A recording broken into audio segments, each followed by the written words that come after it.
Cette vidéo n'est pas monétisée en raison d'images violentes. Pour me soutenir, tu peux aller sur mon Tipeee. Même 1 € sera une démonstration de ton soutien pour mon travail. Merci. Bonjour, c'est Drawer, bienvenue dans Scène de malaise numéro 11, une émission dans laquelle je vais vous montrer des scènes de films qui sont malaisantes. Alors ça veut pas dire spécialement qu'elles sont horrifiques, ça veut dire qu'elles provoquent en vous une sorte de dégoût, une sorte de rejet, une sorte de malaise quelque part et qui peuvent traumatiser. Enfin, en tout cas, moi, c'est des scènes qui m'ont marqué et dont je me souviens plus que le film dans sa globalité. En général, c'est souvent une scène qui me fait dire « Ah ouais, putain, cette scène dans ce film, elle était déglingo ». Et donc là, je vais vous montrer 5 films que je trouve déglingo, même si probablement le film dans son entièreté peut être très bien ou très nul. Moi, c'est cette scène que je trouve très bonne. Voilà. C'est un peu long pour expliquer, mais je fais ce que je veux. Je sais que vous aimez bien ça, le malaise.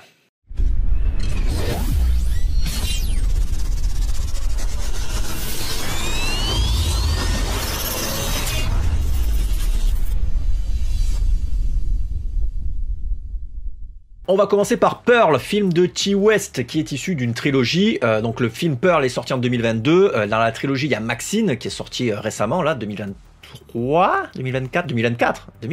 Dans Pearl, on suit la jeune fille qui s'appelle Pearl. C'est son prénom, le titre du film et son prénom, c'est assez malin. Elle est dans la maison campagnarde de ses parents, où elle s'occupe de son papa handicapé. Elle a un petit peu des rêves de star, et bon bref, je vais pas trop vous dévoiler le film, le mieux c'est que vous le voyez, il est quand même plutôt sympa, mais c'est la scène finale. Alors là, encore une fois, ça va un petit peu spoiler, mais ça, voilà, pas vraiment, mais un petit peu, mais on va voir qu'elle a basculé de l'autre côté, Pearl, et qu'elle est devenue complètement déglingo, et il y a une scène qui contient un espèce de plan séquence où l'actrice Mia Goth, qui est une queen, comme disent les jeunes, une queen. Un plan séquence donc où on va la voir sourire avec un sourire ultra forcé. Elle aurait très bien pu jouer dans Smile, ça aurait été ok, ça aurait été même mieux. Et donc avec son sourire forcé, elle va nous regarder pendant le crédit de fin. Et c'est extrêmement dérangeant. Elle a les larmes aux yeux et tout, c'est terrible.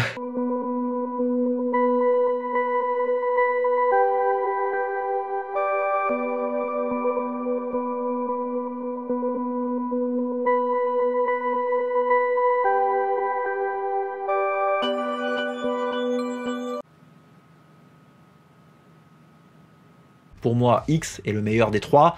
Ensuite, il y a Pearl et ensuite, il y a Maxine qui est pour moi le moins bien. Mais après, voilà, les avis divergent. C'est énorme. L'extrait suivant est un extrait de Sainte Maud, film de Rose Glass de 2019.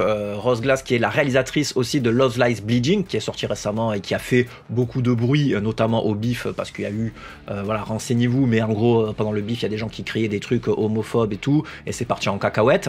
Bref, Sainte Maud suit une fille très catholique qui va faire des soins palliatifs à une femme qui a une maladie chronique et en gros elle va avoir une espèce de révélation avec Dieu, elle va se sentir très proche de Dieu comme si c'était son bro. Hey bro. Et puis elle va avoir de nombreuses crises de foi, et je parle pas du bidou. Et elle va péter les plombs petit à petit parce que ben voilà, il y a des choses qui vont à l'encontre de ses convictions et donc c'est difficile pour elle, mentalement elle est un peu instable et donc elle va un moment tester des tongs, elle va faire de la cordonnière, elle va se crafter des tongs avec des petits clous. Voilà, des petits clous qu'elle va mettre dessus dans sa semelle, elle va se faire une semelle en fait, qu'elle va mettre dans sa chaussure et elle va marcher dessus pour faire une espèce de sorte de martyr où voilà, par la souffrance, elle va créer une pénitence ou je ne sais pas trop quoi, parce que je ne suis qu'une personne athée finalement. Mais je préfère le café. Le film est un film d'horreur atmosphérique assez sympa qui a gagné un prix à Gérard Armé il y a quelques années. Moi, je l'ai trouvé assez moyen. J'avoue que c'est un peu ambiance Robert Eggers, tu vois, avec The Witch, c'est très lent. Je trouve que le film est cuté à des moments où on aurait voulu en voir plus. En fait, voilà, c'est pour libérer un petit peu l'imaginaire du spectateur, j'imagine, et ne pas trop lui en donner. Le film est intéressant, je dis pas le contraire, mais ouais, voilà, c'est passable. Il y a beaucoup de gens qui l'ont aimé, mais juste moi, non. Après, voilà, moi je suis aigri, on le sait tous.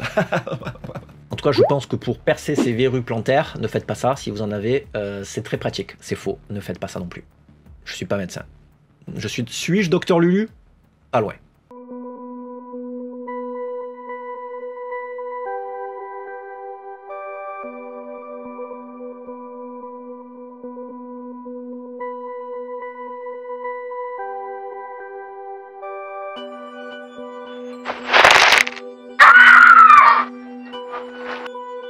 Le prochain extrait est tiré d'un film encore où une nana devient un petit peu déglingo, décidément. Oh là là là là là là. Film de Christopher Borgli de 2022, Sick of Myself, est un film dans lequel une nana a un copain qui prend beaucoup trop la lumière, beaucoup trop l'attention. Il est mannequin ou je sais plus trop quoi, ou artiste, et il se fait prendre en photo tout le temps. Et elle est mise de côté.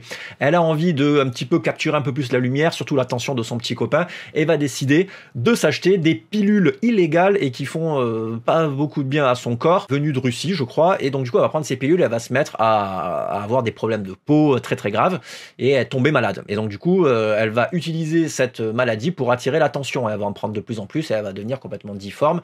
Donc ça passe du drame au body horror. C'est un peu comédie noire, très proche d'un Yorgos Lanthimos, donc le réalisateur de Canine, Kinds of Kindness, truc comme ça, que j'aime beaucoup, un de mes réalisateurs préférés. On sent beaucoup cette vibe sociale qui va déjouer un petit peu les codes sociaux et qui va tomber peu à peu dans l'horreur et dans le cringe. Cette scène me fait beaucoup de peine pour elle et en même temps, je trouve ça génial.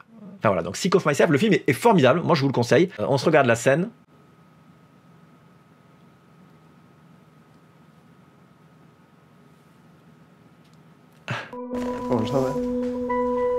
Häng med.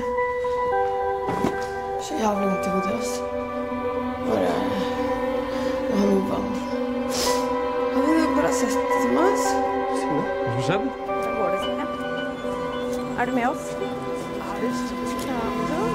Ja. Nå skal vi bare ta deg ned til ambulansen, og så får du følge med oss til slutt. Et j'adore la tête du gars, sa tête à elle, enfin, et puis t'enchaînes direct sur elle est prise par une ambulance évidemment. C'est un choc et puis c'est le début du film, donc du coup ça en dévoile pas trop sur la chute qui va arriver derrière tout ça, et puis elle va devenir modèle pour des magazines photos et elle va se servir de ce visage déformé pour avoir un petit peu des photos de mode un peu à part et tout. Enfin bon, bref, la quatrième scène du film que je vais vous présenter est une scène du film The House That Jack Built, film de Lars von Trier que j'ai eu de la chance de découvrir au FEFS il y a de nombreuses années. Il date de quoi, 2018, voilà, 2018, ça commence à faire déjà, hein. Film avec Matt Dillon, Bruno Ganz et Uma Thurman notamment. On suit un serial killer et qui a quand même de gros problèmes mentaux, et notamment déjà c'est un serial killer, donc il a des problèmes mentaux fatalement, mais et surtout il a des tocs, c'est-à-dire qu'il revient sur ses scènes et tout pour faire des trucs. C'est assez drôle, c'est une espèce de comédie aussi. Voilà, on sait que l'humour de Lars von Trier est assez spécial, mais le film est formidable, donc je vous le conseille si vous ne l'avez pas vu. Mais il y a une scène avec des enfants. Alors, les enfants, on sait très bien qu'il ne faut pas trop toucher aux enfants parce que c'est illégal, quelque part. Excepté une fois au chalet. C'est une scène de goûter. Il amène une nana avec qui il sort et son fils dans un goûter. Sauf que ça va mal se passer. Je vous laisse découvrir la scène et on en reparle juste après.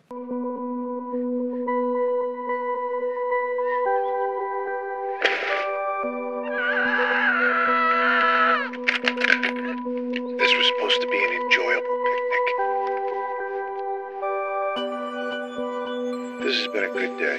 Voilà, cette scène, je trouve ça formidable, une espèce de scène de chasse à l'enfant avec un sniper pendant un goûter, il les laisse pas... Enfin, c'est complètement abject, et ce qui fait de l'enfant après, je vous laisse le découvrir dans le film si vous l'avez pas vu, mais ça aurait pu être une autre scène, incroyable. Incroyable. Rien que de vous en parler, j'ai envie de le revoir. Dans le film aussi, Uma Thurman se prend un coup de marteau dans la gueule. J'adore Uma Thurman, attention. Et la dernière scène vient de Kings of the Ant, réalisé par Stuart Gordon, qui a fait Reanimator.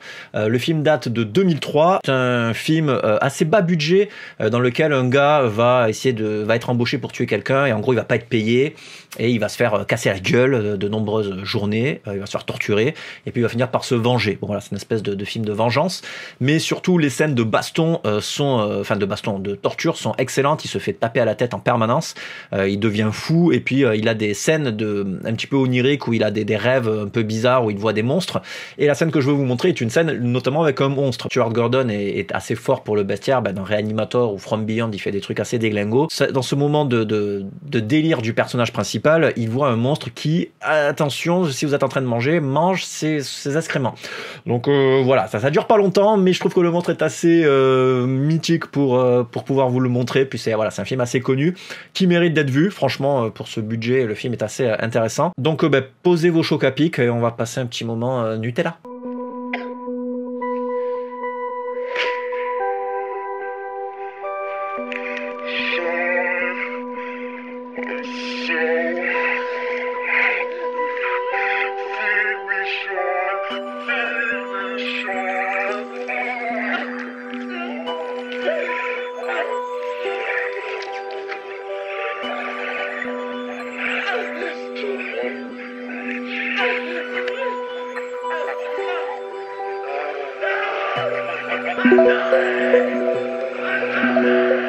Si la vidéo vous a plu, abonnez-vous et puis on se retrouve pour une prochaine vidéo. Bisous!